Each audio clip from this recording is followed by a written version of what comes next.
उदयनराजेंचं जोरदार कमबॅक. साताऱ्यामध्ये काय चाललंय? 5,000 मतांनी मागे होते. 5,000 मतांच्या आघाडीनं त्यांचे शशिकांत शिंदे पुढे होते. मात्र उदयनराजेंनी कमबॅक केल्याची बातमी येते. 7,000 मतांनी आता उदयनराजे आघाडीवर आहेत. नवनीत राणा 11,000 मतांनी आघाडीवर आहे. ग्रॅज्युअल वाटचाल चाललेली आहे नवनीत राणांची. आणि नवनीत राणांनी उदयनराजे जोरदार यांचं कमबॅक आता कुठल्या भागातली मतमोजणी सुरू आहे ते सुद्धा आपल्याला बघायला लागेल.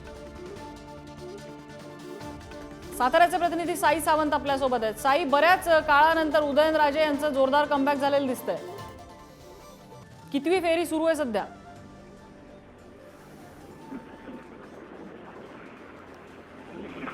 21,000चं जे शशिकांत शिंदेना लीड मिळालं होतं ते तोडून त्यांनी आता 7,000चं लीड घेतलेलं आहे.